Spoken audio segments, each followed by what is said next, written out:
President Trump delivers a mind-blowing speech at the Knesset as the 20 remaining live hostages return home from 2 years in brutal Hamas captivity. He then meets with Muslim, Arab, and European leaders in Egypt to seal his plan for Middle East peace. But Hamas has already violated the first phase of the deal. What are the chances of the plan being fully implemented? This and more on Israel Undiplomatic.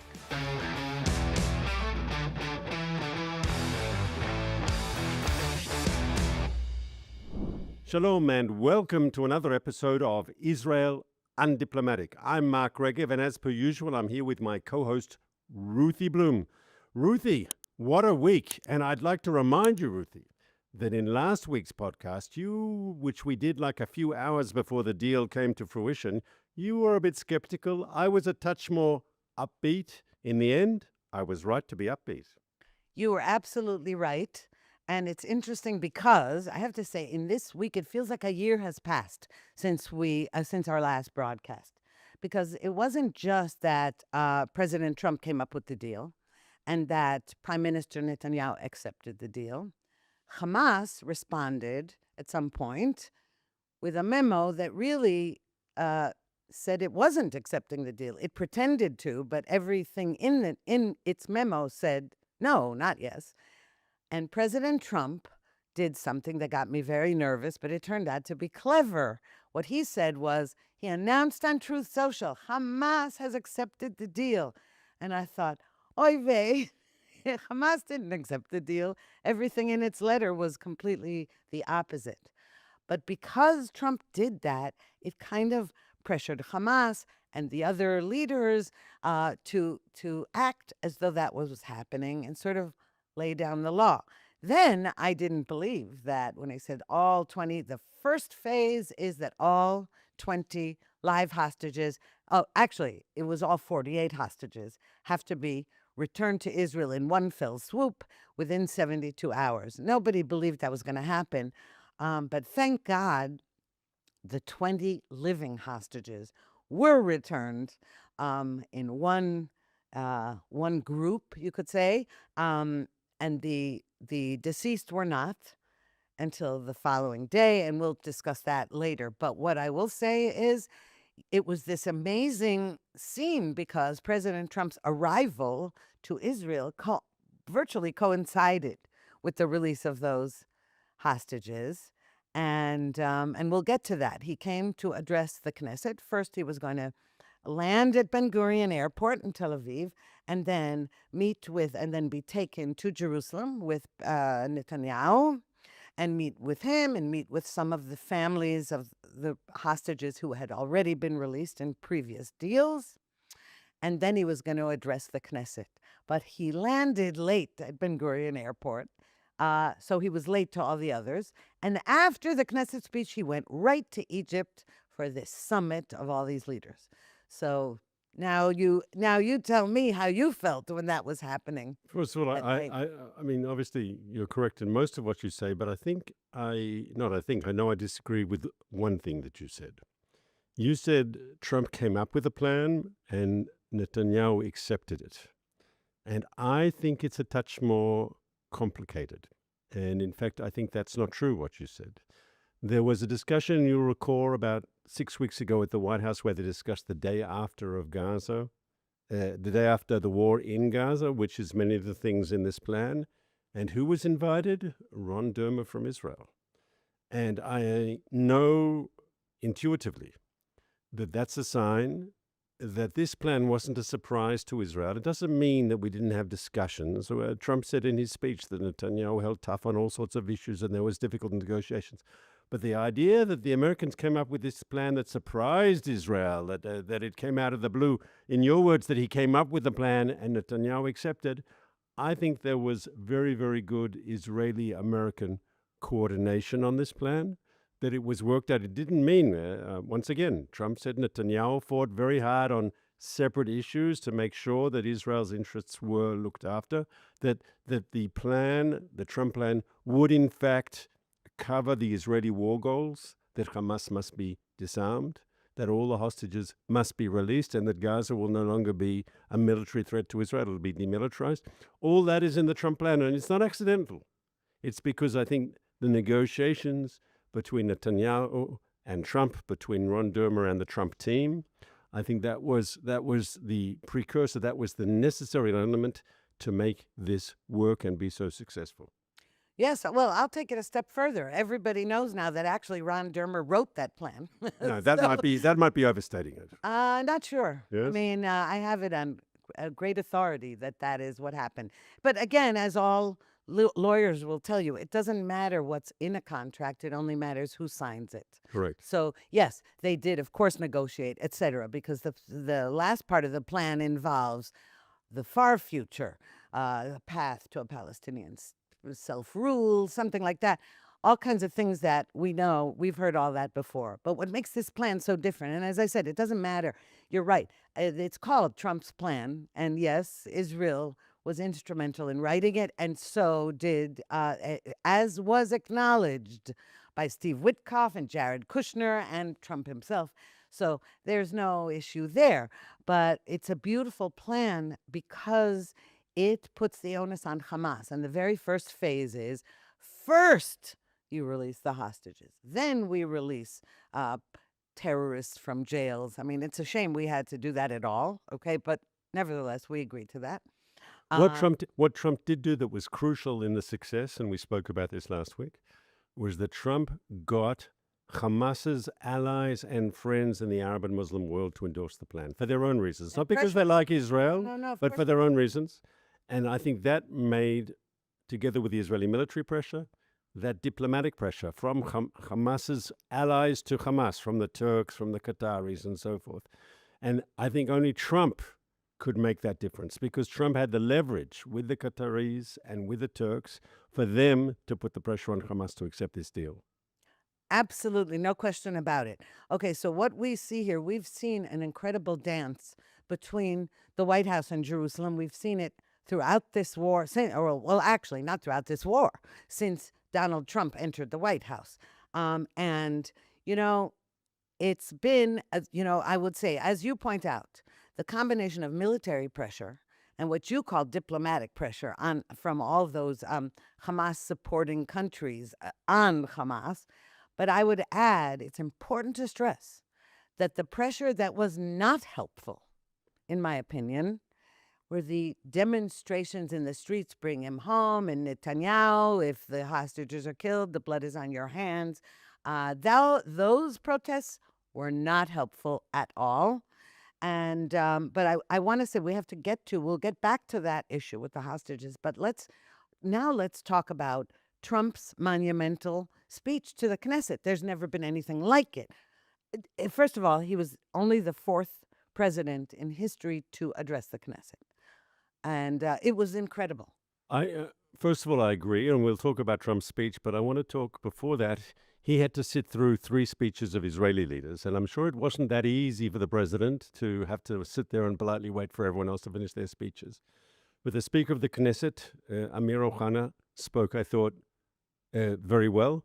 After that, Netanyahu gave a very good speech, and that was followed by the opposition leader, Lapid, who also, I thought, gave.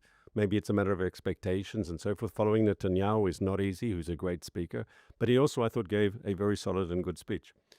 I want to pick on one thing that Netanyahu says, which I think it made me think of something that I hadn't thought of before. He said when October 7th happened, the whole world supported Israel because it was just in the aftermath of the terrible Hamas atrocities. And the combination of that diplomatic support with the military pressure Israel was applying allowed for the first release of prisoners, that first group of prisoners, of hostages who were released.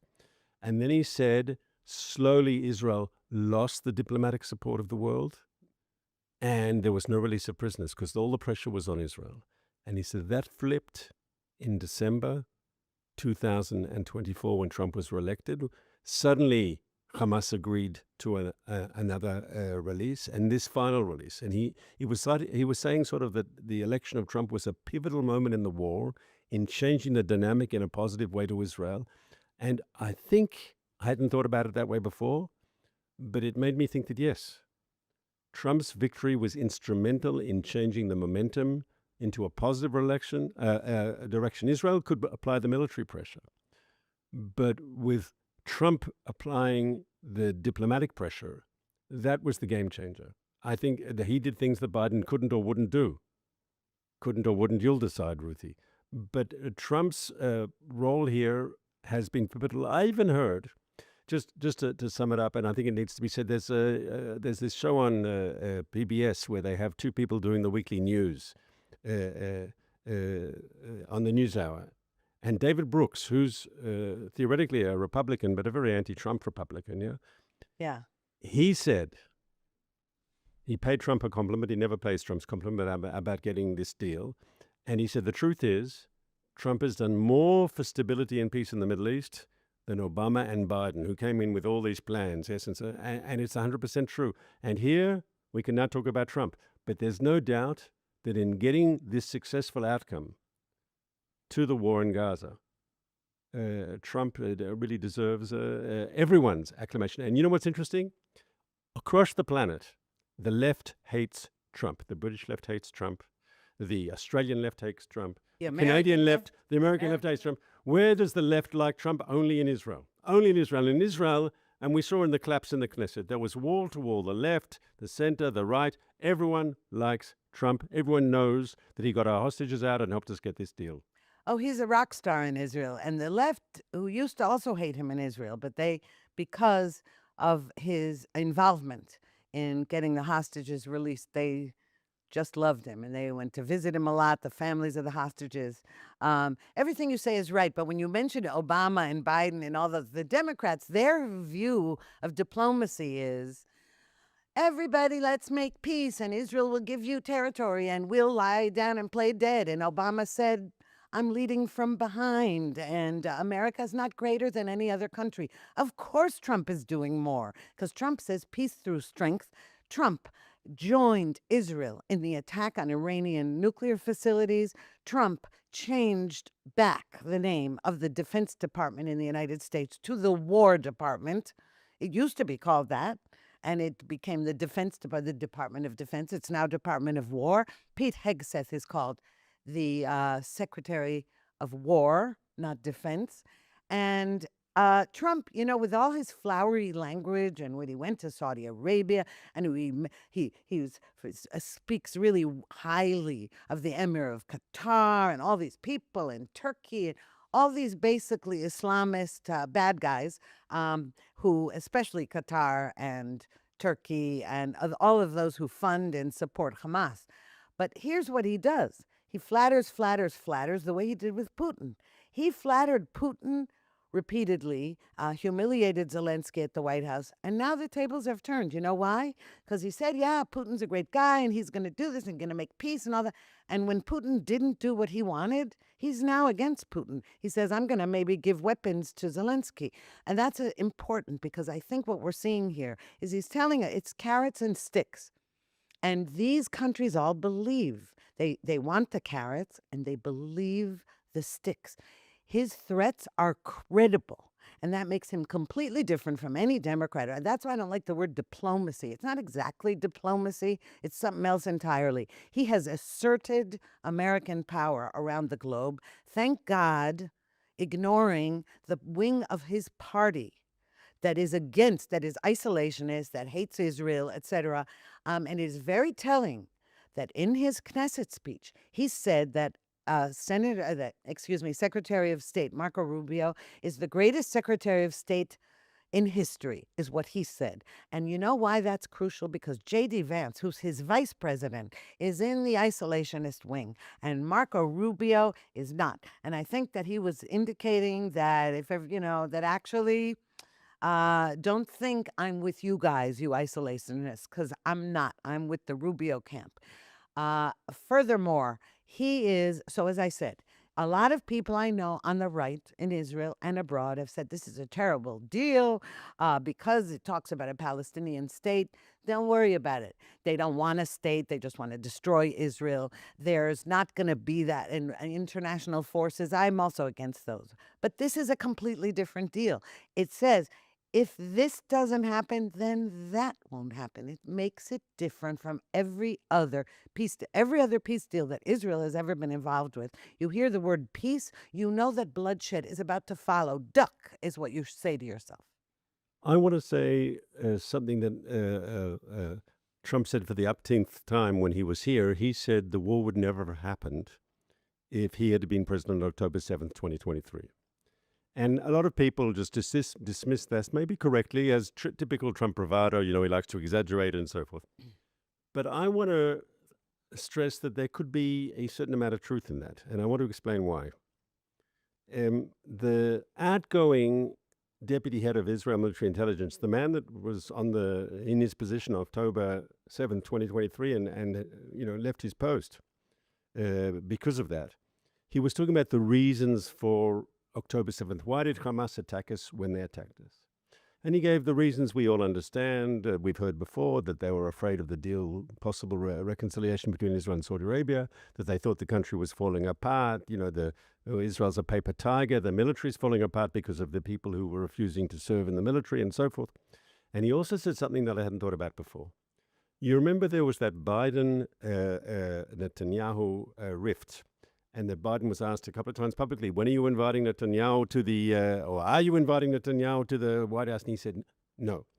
And this guy, who's a professional military analyst, obviously with a blemished record, yes, but he said that because of the obvious public friction between Netanyahu and Biden saying, I'm not inviting him to the White House, that gave our enemies, Hamas, Hezbollah and Iran, the sort of feeling, because they don't understand how politics works in democracies, they don't live in them, yes? The feeling that, Israel is alone, its biggest ally is no longer with it. And that's not the only reason, but one of the contributing factors to the Hamas attack on October 7th. His words, not mine.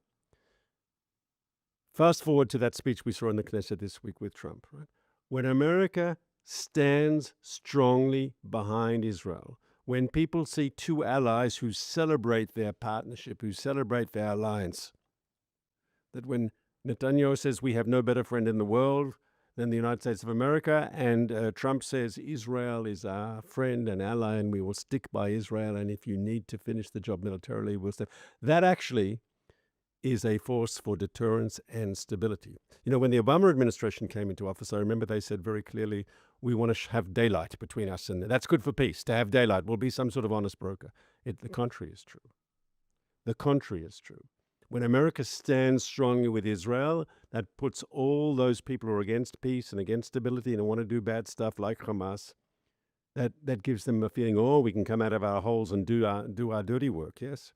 But when America stands strongly with Israel, that's when you get the Abraham Accords, that's when you can get progress, that's when you get stability. And maybe, had we had a speech like that from Trump a month before October 7th wouldn't have happened. Well, if Trump had been in the White House for a second term after his first term, when he did amazing things, not just the Abraham Accords, he put his whole support behind Israel. He recognized Jerusalem as the capital of Israel. He moved the U.S. Embassy to Jerusalem. He recognized sovereignty over the Golan Heights. He ripped up the Iran deal. He did one thing after the other. If he had stayed a second term, things would have looked different. And by the way, now what you can see is all these world leaders scrambling. He can't stand them. He's not fond of the leaders of France and England and the UK. And Canada. He has put his foot down to their disgusting recognition of the Palestinian state at the UN General Assembly. And the fact that he made that Knesset speech right before getting on a plane to go to meet with all of those leaders and Turkish President Erdogan and the Emir of Qatar and Al-Sisi of Egypt and all of this, that was a statement. That was a statement to the world. He didn't just say we're allies. He said, I love Israel. He even made reference to his son-in-law being Jewish and how his daughter converted to marry him and how he loves Israel. He just repeated it again and again and again. I am with Israel. And then to get on a plane. Now, Egypt and Israel are so close. I can't, how long was that plane ride? Half an hour? I don't even know. 45 minutes. I've Maybe, done that flight. 45 minutes. Okay. Nothing. All right. And they, for sure, were all sitting in their venue in the hotel in Sharm el-Sheikh. I guess it was in a hotel. I'm sure, all watching and listening to that speech. And that was amazing. And I would like to just add one thing, and you and I are going to talk about this as well. The Israeli protest movement loved Trump, and they loved Witkoff. Witkoff, I have to say, Trump said this in his speech as well, that Witkoff seems to be a really nice guy because everybody seems to love him. And it's true. We saw that with the hostage families. They love Witkoff. And I've never met him, and he must be a nice guy. But when he made a speech at Hostage Square after it was announced that the hostages would be coming home. And the Hostage Square was filled with tens of thousands of people cheering, saying, "Thank you, Trump. We love you, Trump." Again and again. It was like hysteria. And Witkoff gave a lovely speech. And every time he said something, they cheered, cheered, cheered. And then he said, "And now I would like to say to Prime Minister Netanyahu," and the crowd booed and hissed. And Witkoff kept saying, "Okay, could you let me say what I want to say?" And what he wanted to say was that Netanyahu and Ron Dermer, they also booed Ron Dermer, that they were crucial. They play a crucial role in getting these hostages home, a crucial role in ending the war, etc. But nope, the crowd was disgusting. And it wasn't the whole crowd, but it was enough. There was enough chanting of booing that you could hear it very clearly because there were several thousand booing him. Then President Trump, again, in the Knesset, he made a point of stressing how crucial Netanyahu was in winning this war. And that's another thing. That's another thing that distinguishes him from those Democrats, that there is such a thing as winning, as victory, as strength. Not all of this, we're just citizens of the globe. No. And thank God for him. What can I say? About the booing of Netanyahu in Hostage Square. So I agree with what you're saying. That also, I thought this is just out of line. This is the man has agreed to a deal, right? That he's been, as I said before, he was part of forming the deal to get all the hostages out when everyone thought it was impossible to get all the hostages out in advance, yes, as a down payment. And when Witkoff also thanked the Turkish president, they clapped. A man who's said all sorts of anti-Semitic things, the crowd claps. When he thanks the Qataris, everyone claps. When he said, Jared Kushner said, "We feel sorry for all the innocent civilians in Gaza killed," they clap, but only for Netanyahu do they boo. And I agree with you, it's not the whole crowd, but there's definitely part of the motivation behind, and we can say it now that all the hostages, I'm not talking about the families, and thank God they've got their loved ones back alive, and hopefully all the people with the dead hostages will be coming home soon. But there's no doubt that the hostage movement was used by the opposition to Netanyahu for political purposes. There's no doubt about that. And that was clear in that booing. It was really, imagine in front of you, we can have all our arguments, but in front of a foreign leader who's celebrating the return of the hostage, it really was, I think, unnecessary, and it exposed, I think, some of these activists for who and what they are. As we go forward, we have to say what Trump said yesterday was just as important as anything he said in the Knesset, because, a lot will depend now. The live hostages are out. Hopefully, the hostages who are no longer among the living will be coming home in the coming days, all of them. And we should, once again, if Hamas starts playing games, from our point of view as Israel, it's a deviation, it's breaking the deal, and then we don't have to do our obligations to, right? They have an obligation to release all the dead hostages, and they have to do that. If they don't do it, we don't have to continue with the sort of things that Israel is committed to do in this process. But there's a whole bigger question after that issue is done, is the issue of what will happen in Gaza when this is over. And that yesterday the president reiterated that Hamas has to be disarmed. And he even said they will be disarmed. And once again, like he said when he spoke about Iran once, one way or another, he said, they promised me, they committed to me that they're going to disarm. If they don't do it, it'll happen anyway. In other words, saying it can be done the nasty way, which is Israel using force, which is also something that Netanyahu said in his speech. Right? If they disarm. Now, what is the Hamas game plan? Then they haven't suddenly become Boy Scouts, right? They've been military defeated, but they want to, they want to arise from their ashes and recreate themselves and rebuild themselves. It's clear that's what they want to do. They haven't had some sort of, vision of suddenly become, nice people. They're bloodthirsty terrorists. And their model is Hezbollah in Lebanon. They want to be the power behind the scenes. They want to be the people with guns. They don't care. There can be some sort of, other government, but they want to run Gaza and they want to be the people, the power behind the scenes. They want to be the people with the guns. That's their plan. And that Trump was so unequivocal that we reject that possibility. That's not going to happen. And one way or another, that is not going to happen, either, as I say, the nice way or the hard way. I thought that was a crucial supplement to everything he said when he was in Israel.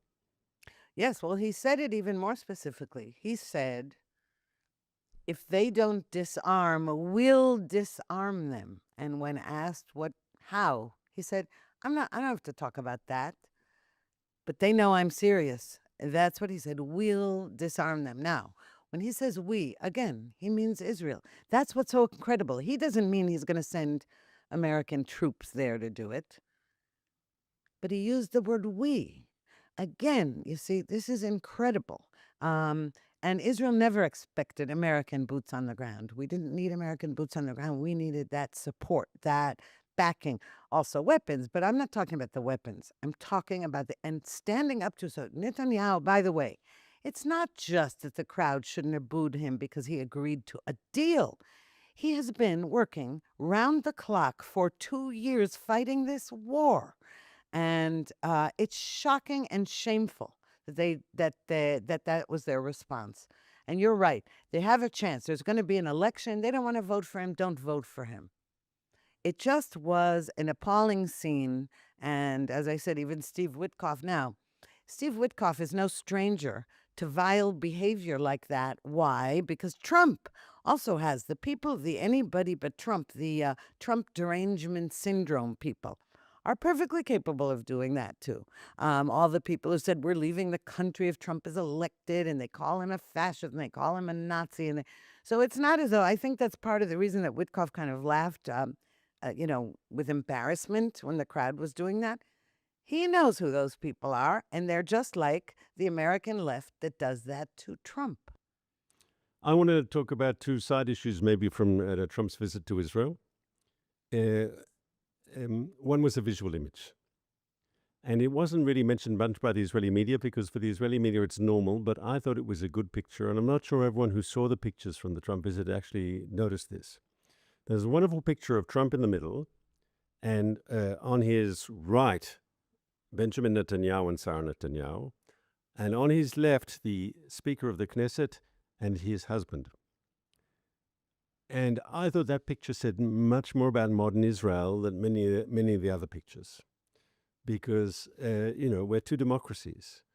But let's remember this fundamentally about Israel. That Israel, unlike our neighbors, and unlike everything that Hamas and Hezbollah stand for, Israel is a liberal country with a little L, yes, in the true sense of the word. We are a pluralist country. We are a country of equality under the law. We are a country that gives rights to people, and no matter what their sexual orientation. And even people like that can achieve highest positions in the government, in this case, Speaker of the Knesset. And that's something that we don't talk about in Israel because it's natural. But I remember that photograph of the five of them, that made me smile. It's interesting you're saying that because it's so natural that I didn't even notice it. I mean, it's not that I didn't see the photo. It's that I didn't even think there was something to note about it. And that's very important what you're saying. It's so much a part of us that I didn't even notice it. Speaking of Amir Ohana, the Speaker of the Knesset, who's openly gay, and he and his husband have 2 children.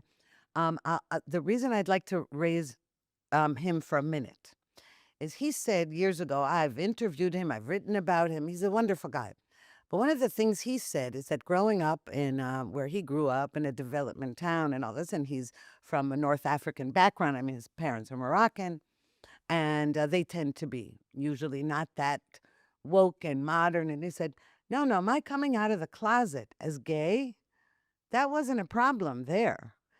It was my coming out as a member of the right wing, as the Likud party among the gays. That is unacceptable. And the gay community hates him, and they demonstrate against him. They think of him as someone who betrays I them. think you have to say the organized leadership of the gay community. Right, Yeah. but they're mostly so. He said, he said, what does my he doesn't go to gay pride parades and all that. He said, what does my sexual orientation preference have to do with my opposition to a Palestinian state? It was said so perfectly. And why is that relevant right now to this whole thing? Because Trump's battling very seriously, battling the whole woke-sphere and the trans. There is such hysteria about transgender in America, young people, young children transitioning, and men being women in sports, and all of this stuff. And why is that important for me to mention? Because Amir Ohana is also against wokeism. Being gay in Israel, being who you are, nobody denies that. And the same thing in America. When you turn it into an active movement that's political, and also transgenderism is a whole different ballgame from gay, and that's a different discussion for us. But it is important to note that it's not just that Amir Ohana and his husband are standing next to Prime Minister Netanyahu and his wife, and but Trump again is against woke, but he would have no problem of having somebody gay. The issue is what side of the political, spiritual, cultural divide are you on? And religious, by the way, are you on? And that is why I think it's good that you pointed that photo out. The other thing I want to say was something which made us both smile, was when Trump said to turn to the president of Israel, who has the power. We have a ceremonial president. Yes, the Israeli president, is a ceremonial figure. He's like the king of England. He doesn't have real political power, but he does have the power of the pardon. And usually he gives the pardon after the government has asked him formally to do so. The president, once again, it's not like the American president or the French president. He's a ceremonial figure. But Trump turns to him in the middle of the Knesset debate, and off script, it's not on his teleprompter. He says, maybe you should give Netanyahu a pardon. And he says, Pardon. a pardon, sorry. Give Netanyahu a pardon. And that's because he says, look, this is a great wartime leader. And what he's accused of is trivia. And why is this going on? This is just unfair. And I thought, if talk of all that Netanyahu and Trump have in common, they both genuinely feel, yes, that the justice system was politicized against them. Whether that's true or not true is beside the point. The point is that they both have this common thing that political opponents have utilized the judicial system in an unfair way against them. And I've got no doubt that brings them together also. Oh, for sure. I just think that you don't need to equivocate. You know me. No, the judicial system was turned against them. It was lawfare against them. They're bogus charges, both of them. It's not just they felt that way. It is that way. So now, it's true that what's funny about his having said to Herzog, just give him a pardon, is that in fact, Netanyahu doesn't want a pardon, because a pardon means you were guilty of a crime, and he is fighting to say, no, I'm not guilty of it. But what was even funnier is the way he said, the way Trump said, come on, cigars and champagne, who the hell cares? That's what he said, who the hell cares? And everybody laughed in the Knesset, even those who are out to get Netanyahu. They laughed because it was funny, because he is funny. And maybe true. First of all, it is true. Yeah. Then, and he said he's the greatest wartime leader. He said president, though Bibi is a prime minister. Greatest wartime leader in history, something like that. And I think that it's aside from the fact that let all those Arab countries and all those and Europe, let them all hear it, okay? Because they're all trying to kiss Trump's butt now. And why? Because they know they have something to gain. And rightly so. I don't have a problem with having self-interest be the reason that people do the right thing. Okay? And that's fine with me if Trump's awarding these countries various things, aid or whatever, if it actually serves the purpose. But make no mistake, another thing is, make no mistake that what we want is for, we are hoping that Trump actually knows that the Middle East, that this is global jihad. I mean, he certainly is fighting global jihad in his own country. He certainly says so with illegal immigration. We see that Mamdani is about to become the mayor of New York. He's a communist, he's a socialist, excuse me. And he's also a very, like his wife celebrated October 7th. We're talking about bad people here that are this mixture of Islamist, of Islamist and communist. And Trump knows very well. So what we have to hope for is that his carrots and sticks work. And when I say work, I mean don't get this fantasy about, peace busting out all over. Interests, that's fine as long as Israel's interest is kept up. That's always been my problem with you when you say, well, we have an interest in good relations with this country and that country and the other one. Yes, but they have just as much an interest in relations with us. And we want to make sure that Trump polices that.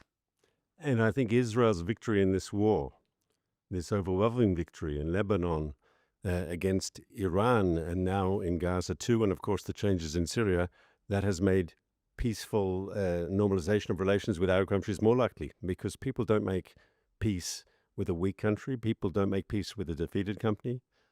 People gravitate towards powerful players. And Israel's strength is the prerequisite, the necessary element for normalization and peace. And Israel's strength on the battlefield has been shown, and Israel's strength diplomatically was shown with Trump's visit. One last point, and with that we have to finish because we're running out of time. You said that Netanyahu doesn't want to pardon because he doesn't want to admit his guilt. I'll remind you that President Ford gave President Nixon a pardon, and Nixon never admitted his guilt, as far as I know. So you don't have to do it. Until next week, we will continue this discussion. Looking forward to it.